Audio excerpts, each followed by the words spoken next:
Doctor Basil's homeo hospital నుంచి doctor Supriya గారు మనతో ఉన్నారు. నమస్తే మేడం. నమస్తే. నమస్తే అండి. ప్రధానంగా చూసుకున్నట్టయితే ఇప్పుడు లేట్ మ్యారేజెస్ వాటి వల్ల పిల్లలు పుట్టకపోవడం ఇవన్నీ ఇష్యూస్ వస్తున్నాయి. సో దీన్ని ఎలా చూడొచ్చు, మీరు ఎలా చూస్తారు? యాక్చువల్గా అంటే మెడికల్ సైడ్ నుంచి చూడాలంటే మనం ఇప్పుడు మ్యాచెస్ చూడడం అంటే వీళ్ళు పెళ్లి చేసుకోవడానికి ప్రపోజల్స్ లేటుగా చూస్తున్నారు first of all. And career అని దాని వెనకాల పడి మ్యారేజెస్ లేట్ చేసుకోవడం. సో దానివల్ల ఏమవుతుందంటే చాలా మందిలో అబ్బాయిల్లోనూ అండ్ అమ్మాయిల్లో ఇద్దరిలో కూడా కొన్ని రకాల స్ట్రెస్ వల్ల, జాబ్ సర్చింగ్ లో స్ట్రెస్ వల్ల కానీ కొన్ని రకాల ఇంబ్యాలెన్సెస్ వస్తున్నాయి. అంటే ఎమోషనల్ ఇంబ్యాలెన్సెస్ వల్ల మనకు హార్మోనల్ ఇంబ్యాలెన్సెస్ వచ్చేసి వారిలో చాలా రకాల సమస్యల్ని మనం చూస్తున్నాం. ఇప్పుడు ఆడవాళ్ళలో అయితే పీసీఓడి అని, థైరాయిడ్ అని, ఇలా కొన్ని రకాల చేంజెస్ వల్ల వాళ్ళకు ఒకవేళ మ్యారేజ్ అయినా కూడా వాళ్ళకి కన్సీవింగ్ కి కొంచెం లేట్ అవుతుంది. నేను ఫేస్ చేసే చాలా రకాల కేసెస్ లో 70 to 80% పీసీఓడి కంపల్సరీ ఉంటుంది. సో దాని గురించి కొంచెం కేర్ తీసుకుంటే బెటర్ అని నా ఉద్దేశం. అంటే ప్రధానంగా చూసుకున్నట్టయితే దీని వెనక ఫుడ్ వల్ల కూడా చాలా ఎఫెక్ట్ అవుతున్నారు. ఈ మెచ్యూర్ అవ్వడం కూడా ఎర్లీ మెచ్యూరస్ కావడము, మళ్ళీ పిల్లలు పెళ్ళైన తర్వాత పిల్లలు కాకపోవడం, ఇది చాలా ప్రధానంగా ఇప్పుడు చాలా సమస్య ఇది అయిపోయింది. అవును. సాధారణంగా మనం ఇదివరకటి రోజుల్లో అంటే ఫుడ్ చాలా చేంజ్ అయిపోయింది. డైటరీ చేంజెస్ చాలా వచ్చాయి. అంటే రెడీమేడ్ ఫుడ్కి అలవాటు పడడం, ప్యాక్డ్ ఫుడ్కి అలవాటు పడడం, easy ready to mix, ready to made అలాంటి ఫుడ్కి అలవాటు పడ్డారు జనాలు. ఇదివరకటి రోజుల్లో మనం సొంతంగా మన ఇంట్లో వండుకొని మనకు నచ్చిన ఆహారం తీసుకొని అలా ఉండేది. కానీ ఇప్పుడు ఏంటంటే టైం ఉండట్లేదు, ఇద్దరు జాబ్ చేస్తున్నారు, టైం ఉండట్లేదు. సో డైటరీ హ్యాబిట్స్ చాలా వరకు చేంజ్ అయ్యాయి. ఒకటి ఫస్ట్ ఆఫ్ ఆల్ మనం అది మార్చుకోవాలి. అండ్ మ్యారేజెస్ లేట్, అది ఒకటి. అండ్ దాంతో పాటు మనం కొంచెం స్ట్రెస్ఫుల్ లైఫ్, దీనివల్ల ఏంటంటే కొంచెం పిల్లలు లేట్ అవ్వడం, ఇద్దరిలోనూ ప్రాబ్లమ్స్ ఉంటున్నాయి. ఇప్పుడు ఫీమేల్లో మనం చెప్పినట్టయితే ఆ ప్రాబ్లమ్స్ పీసీఓడి, ఇందాక చెప్పిన థైరాయిడ్, అలాంటి ప్రాబ్లమ్స్ తో పాటు మేల్లో కూడా మనం ప్రాబ్లమ్స్ చూసినాం. అంటే వాళ్ళకి స్పర్మ్ కౌంట్ తగ్గిపోవడం, దాంతో పాటు ఒకవేళ కౌంట్ ఉన్నా కూడా మొటిలిటీ తగ్గిపోవడం, అంటే మార్ఫాలజీ కూడా కొంచెం డిఫెక్ట్స్ ఉండడం, అలా చాలా కేసెస్ లో నేను చూస్తున్నాను. ప్రధానంగా జెంట్స్ లో కూడా దీనికి సమస్య అంటారా? అది ఎందుకు వస్తుంది అంటారు? కొంతమంది సిగరెట్ అంటారు, కొంతమంది ఆల్కహాల్ తీసుకోవడం వల్ల ఈ సమస్య వస్తుంది అంటున్నారు. సో అది దేనికని మీరేమైనా చూసారా? ఎస్, నేను చూసే కేసెస్ లో ఎక్కువ శాతం యంగ్ ఏజ్ లో చాలా మంది స్మోకింగ్ హ్యాబిట్ ఉంటుంది. మీరు అడిగినట్టు స్మోకింగ్ చేసే వాళ్ళల్లో ఏంటంటే ఈ స్పర్మ్ క్వాలిటీ తగ్గిపోతుంది, స్పర్మ్ కౌంట్ తగ్గిపోతుంది, మొటిలిటీ, మార్ఫాలజీ అన్ని చాలా చేంజెస్ వస్తాయి.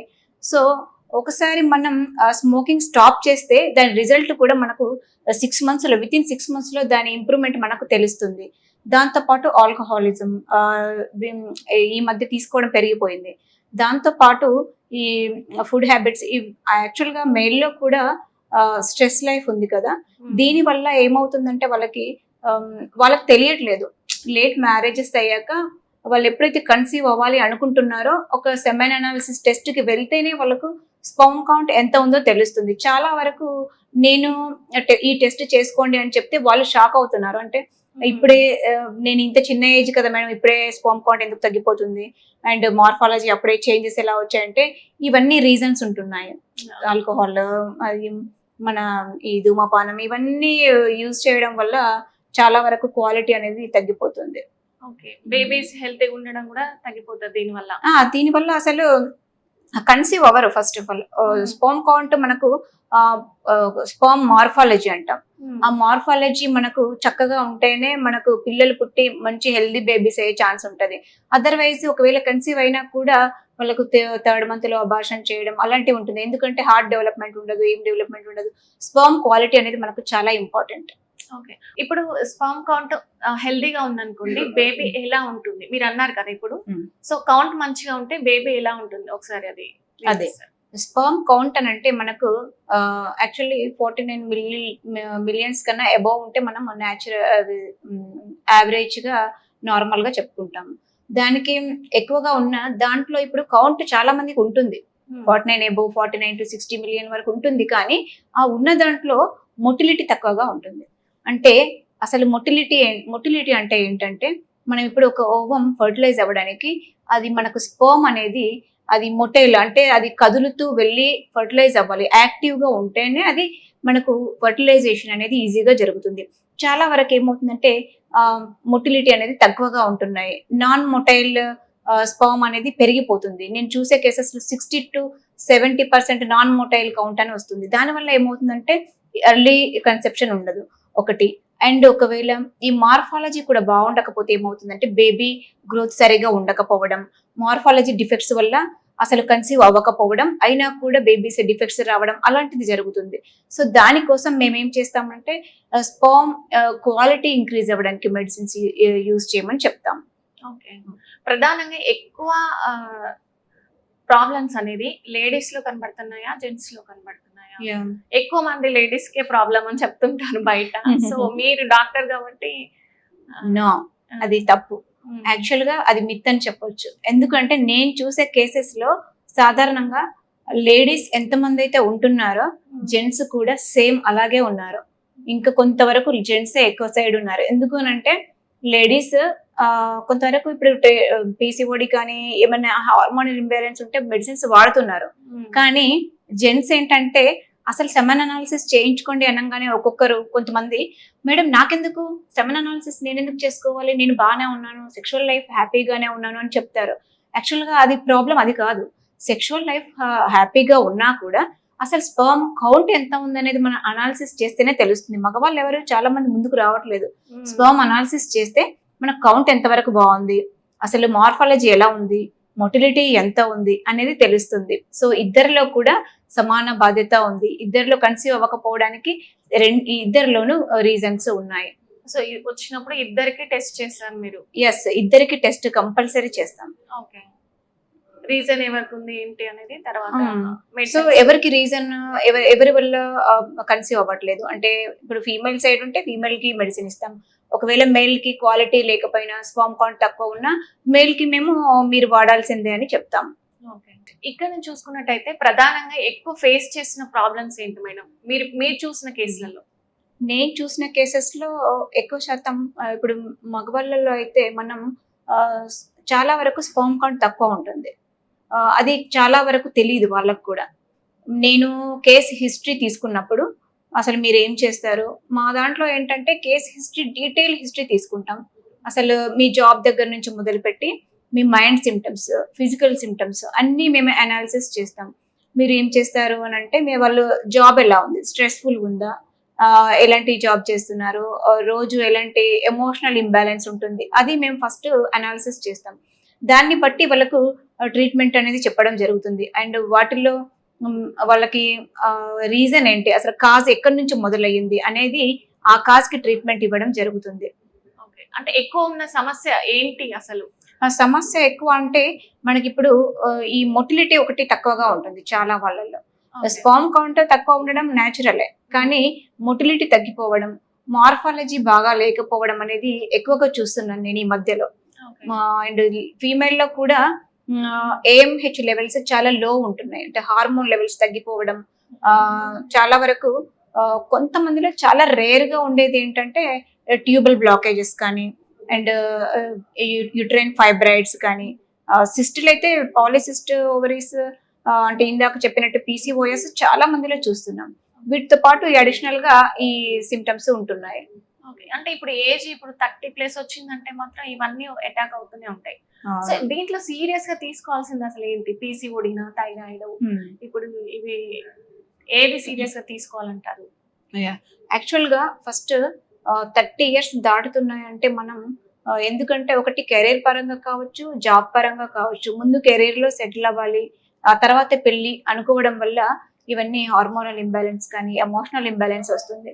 ఫస్ట్ ఆఫ్ ఆల్ మనకు ఈ స్ట్రెస్ లైఫ్ వల్ల ఫస్ట్ ఎమోషనల్ గా ఇంబ్యాలెన్స్ అవుతున్నాం, ఆ తర్వాతనే మనకు ఫిజికల్ గా హార్మోనల్ చేంజెస్ వస్తున్నాయి. సో ఫస్ట్ థైరాయిడ్ కూడా వస్తుంది. థైరాయిడ్ ఎక్కువగా అటాక్ చేయడం మనం చూస్తున్నట్టయితే నా దగ్గరకు వచ్చి ఒక 10 మందిలో ఒక 4-5 మెంబర్స్ కి కంపల్సరీ థైరాయిడ్ ఇష్యూస్ ఉంటున్నాయి, హైపోథైరాయిడిజం. అండ్ సెకండ్ వచ్చేసి PCOD. అసలు ఎంతమందికి పీసీఓడి ఉంటుందంటే జనరల్ గా రోజు చూస్తున్నట్టు మనం ఇప్పుడు ఎలాగైతే ఆర్థరైటిస్ నాకు చాలా సాధారణంగా ఎలా ఉంటుందో పీసీఓడి కూడా ఇంతకు ముందు చాలా తక్కువగా ఉండేది కూడా ఇప్పుడు మనం చాలా వరకు పీసీఓడి నేను తీసుకునే 50-60% కేసెస్ లో కంపల్సరీ పీసీఓడి ఒకటి ఉంటుంది. మేము ఏంటంటే ర్యాండమ్ గా ఇన్ఫర్టిలిటీకి ట్రీట్మెంట్ ఇవ్వడానికి బదులు ఫస్ట్ అవన్నీ క్యూర్ చేసి అంటే పీసీఓడి ఇంకేమైనా హార్మోనల్ ఇంబ్యాలెన్స్ అవన్నీ క్లియర్ చేశాక అప్పుడు మనం ప్రెగ్నెన్సీకి ప్లాన్ చేయడం జరుగుతుంది. ఓకే. అంటే ముందే వస్తుందా? అది మామూలుగా ఎన్ని ఇయర్స్ నుంచి వస్తుంది? మ్యారేజ్ అవ్వగానే పీసీఓడి వస్తదా? మ్యారేజ్ బిఫోరే ఉంటుందా పీసీఓడి? అట్లా ఏం లేదు, బిఫోర్ కూడా ఉంటుంది.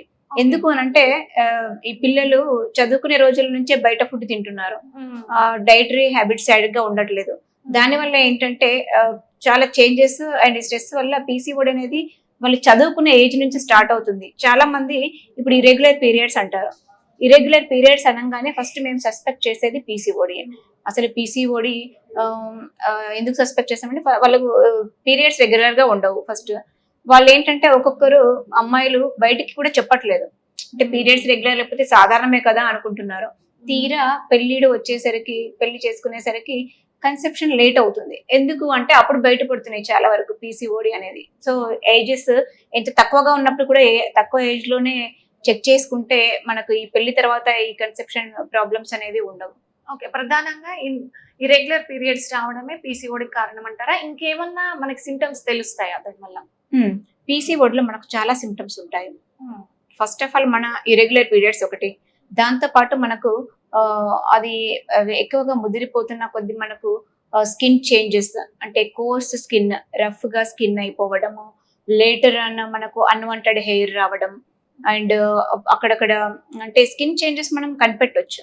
ఇది వరకు ఉన్నాను నేను చాలా బాగున్నాను, ఇప్పుడు చేంజెస్ అవుతున్నాయి, periods irregular and skin unwanted hair వస్తుంది. ఒకటి బరువు పెరిగిపోవడం ఇంపార్టెంట్. సన్నగా ఉన్నాను నేను సడన్ గా బరువు పెరుగుతున్నాను ఈ మధ్య ఏమైంది అనుకుంటే ఇవన్నీ ఇప్పుడు నేను చెప్పిన సిమ్టమ్స్ తో పాటు బరువు కూడా పెరుగుతున్నట్టయితే అది ఫస్ట్ సస్పెక్ట్ చేయాల్సిన విషయం పీసీఓడి. సో దాన్ని అనాలిసిస్ చేస్తే మనకు టెస్ట్ చేసినా కూడా మనకు తెలిసిపోతుంది. అయితే ఇప్పుడు ప్రధానంగా ఇప్పుడు ప్లాన్ చేసుకున్నారు అనుకోండి కన్సీవ్ అవ్వడానికి, సో ఒక న్యూట్రిషన్ ని కన్సల్ట్ అవ్వాలంటారా, డాక్టర్ ని కన్సల్ట్ అవ్వాలంటారా? ఓకే, ఫస్ట్ ఆఫ్ ఆల్ వాళ్ళకు అసలు దేని వల్ల వచ్చింది, వాళ్ళకు డైటరీ హ్యాబిట్స్ వల్ల వచ్చుంటే న్యూట్రిషన్ సలహా తీసుకొని మంచి డైట్ పాటించితే సరిపోతుంది. డైరెక్ట్ గా ఫస్టే మనం జస్ట్ అంటే మనకు ఎక్కువ సిమ్టమ్స్ లేవు, కొన్ని సిమ్టమ్స్ స్టార్ట్ అయ్యాయి, సస్పెక్ట్ చేస్తున్నాం పీసీఓడి అంటే మనం ఫుడ్ హ్యాబిట్స్ డైటరీ హ్యాబిట్స్ తో మనం మేనేజ్ చేసుకోవచ్చు. అప్పుడే మెడిసిన్స్ వాడాల్సిన అవసరం లేదు. కాకపోతే ఒకవేళ అది మేనేజబుల్ కానప్పుడు అంటే డైట్ తో కూడా మేనేజ్ అవ్వట్లేదు అంటే మాత్రం డాక్టర్ సలహా తీసుకోవడం ఇంపార్టెంట్. ఇంకా చూసుకున్నట్టయితే ప్రధానంగా ఇప్పుడు న్యాచురల్ బర్త్ అనేది చాలా తగ్గిపోయింది మేడం. అందరూ కూడా ఐవీఎఫ్ కి వెళ్ళడము అటు వెళ్తున్నారు. సో దీన్ని ఎలా చూడొచ్చు? అవును, ఎందుకంటే ఈ లేట్ మ్యారేజెస్ వల్ల ఒకటి ఏమవుతుందనంటే న్యాచురల్ ప్రెగ్నెన్సీ అనేది రావట్లేదు. ఒకటి మేల్ సరిగ్గా ఉంటే ఫీమేల్ సరిగ్గా ఉండట్లేదు. మేల్ ఒకవేళ ఫీమేల్ రెడీగా ఉంటే మేల్ కి ఏదో ఒక ప్రాబ్లం. ఈ ప్రాబ్లమ్స్ వల్ల వాళ్ళు ఏం చేస్తున్నారంటే ఎవరికో ఒక ప్రాబ్లం ఉండడం వల్ల ఇంకొకరు రెడీగా ఉంటే కూడా వాళ్ళు ఏం చేస్తున్నారంటే ఎక్కువ డేస్ వెయిట్ చేయడం లేదు. అంటే న్యాచురల్ కన్సెప్షన్ కి ట్రై చేసి న్యాచురల్ గా ట్రై చేద్దామనే ఓపిక కూడా లేకుండా ఐవీఐ కూడా చేయించుకుంటున్నారు. దానివల్ల ఏంటంటే కొంతమందికి సక్సెస్ రేట్ ఉండొచ్చు, ఉండకపోవచ్చు కూడా. ఫస్ట్ ఆఫ్ ఆల్ ఏం చేయాలంటే ఫస్ట్ న్యాచురల్ ప్రెగ్నెన్సీకి ట్రై చేయాలి. ఆ తర్వాతే పాసిబిలిటీ లేదు అన్నప్పుడే ఫర్దర్ ఐవీఎఫ్, ఐయుఐ ఇలాంటి వాటికి వెళ్ళడం మంచిదని నా ఒపీనియన్. న్యాచురల్ బేబీస్ ఉండాలంటే వాళ్ళ సెక్సువల్ లైఫ్ ఎలా ఉండాలంటారు? ఎస్, మంచి క్వశ్చన్ అడిగారు. యాక్చువల్గా న్యాచురల్ బేబీ మనకు ఉండాలంటే ఫస్ట్ ఆఫ్ ఆల్ ఇప్పుడున్న ప్రజెంట్ ఈ స్ట్రెస్ అనేది ఈ స్ట్రెస్ఫుల్ సిచ్యువేషన్ ఉండకూడదు. ఎప్పుడైనా మనం చూసుకున్నట్టయితే ఈ డిజిటల్ యుగంలో వాళ్ళు ఏం చేస్తారు అంటే మన బెడ్రూమ్ లో కూడా ఫోన్ తీసుకెళ్తున్నారు. అసలు ఫస్ట్ ఆఫ్ ఆల్ అక్కడ నుంచే స్టార్ట్ చేయాలి. బెడ్రూమ్ కి ఫోన్ తీసుకుపోకుండా వాళ్ళు ప్రైవసీ వాళ్ళకు ఉండాలి. పార్ట్నర్స్ కి వాళ్ళ ప్రైవసీ ఉండాలి. వాళ్ళు ఇద్దరు ఒకరినొకరు అర్థం చేసుకొని రొమాన్స్ అనేది ఉండాలి. ఇప్పుడు అది చాలా తగ్గిపోయింది. డిజిటల్ గ్యాడ్జెట్స్ చూసి అసలు రొమాన్స్ అంటే ఏంటో తెలియదు. అలా ఉన్నప్పుడే మనకు న్యాచురల్ కన్సెప్షన్ అనేది జరుగుతుంది. ఏదో మొక్కుబడిగా సెక్షువల్ హ్యాబిట్స్ అనేవి అవి మంచివి కావు. ఇద్దరికి అండర్స్టాండింగ్ ఉండి ఇద్దరి ఇష్టంతో అది జరిగినప్పుడే ప్రెగ్నెన్సీ అనేది చాలా బాగా జరుగుతుందని నా ఒపీనియన్. ఎందుకంటే చాలా మంది ఈ స్ట్రెస్ వల్ల వాళ్ళకి సెక్షువల్ లైఫ్ మీద ఇంట్రెస్ట్ ఉండట్లేదు. ఇంట్రెస్ట్ చాలా వరకు తగ్గిపోతుంది. నా దగ్గరకు వచ్చే పేషెంట్స్ చాలా వరకు చెప్తున్నారు, మేడం నాకు అసలు ఇంట్రెస్ట్ ఉండట్లేదు, ఫీలింగ్స్ రావట్లేదు అని. ఎందుకు ఈ ఏజ్ లోనే మనం ఇదివరకు అయితే అసలు అలాంటి ఫీలింగ్స్ ఏమీ ఉండకపోయేది. ఇప్పుడు చూస్తున్నాం. అంటే ఒకటి ఫస్ట్ మెయిన్ థింగ్ నేను ఎప్పుడు చెప్పినా కూడా స్ట్రెస్ గురించి చెప్తాను. అదంతా మనం ఎప్పుడైనా ఆఫీస్ స్ట్రెస్ ఆఫీస్ వరకే వదిలేయాలి. ఇంటికి వచ్చిన తర్వాత పార్ట్నర్ తో చాలా దగ్గరగా మెదగడం అలాంటివి మెదలడం చేస్తూ ఉండాలి. సో వాటి వల్ల ఏమవుతుందంటే వాళ్ళకు హ్యాపీ హార్మోన్స్ రిలీజ్ అవుతాయి, వాళ్ళకి ఎక్కువగా స్ట్రెస్ ఫ్రీ అవుతారు. దానివల్ల ఏంటంటే నేచురల్ గా వాళ్ళకు ఫీలింగ్స్ వస్తాయి. అవతలి వ్యక్తికి కూడా వాళ్ళపైన ఇష్టం ఉండడం వల్ల ప్రెగ్నెన్సీ అనేది ఈజీగా వస్తుంది. అంతేకాని మొక్కుబడిగా చేయడం వల్ల ఏంటంటే కొంతమందికి యూట్రైన్ వెజైనల్ ప్రాబ్లమ్స్ కూడా ఉంటున్నాయి. అంటే వెజైనల్ డ్రైనెస్ ఉండడం, అసలు సెక్షువల్ లైఫ్ కి ఇంట్రెస్ట్ చూపడలేకపోవడం, ఇలాంటి వాళ్ళు ఏం చేయాలంటే వాటికి ట్రీట్మెంట్ తీసుకోవాలి. అంటే వెజైనల్ డ్రైనెస్, కొంతమంది లేడీస్ ఏంటంటే ముందుకు రారు, వాళ్ళకి ప్రాబ్లం ఉన్నా చెప్పుకోరు, సెక్షువల్ లైఫ్ ఇబ్బందిగా భరిస్తూ ఉంటారు. కానీ ఇలాంటి మెడిసిన్స్ యూజ్ చేయడం వల్ల వాళ్ళు అంటే సెక్షువల్ లైఫ్ ఈజీగా వాళ్ళు కూడా ఎంజాయ్ చేస్తేనే అప్పుడే మనకు ప్రెగ్నెన్సీ అనేది వాళ్ళు ఒక హ్యాపీ థింగ్ లాగా వాళ్ళు చూస్తారు.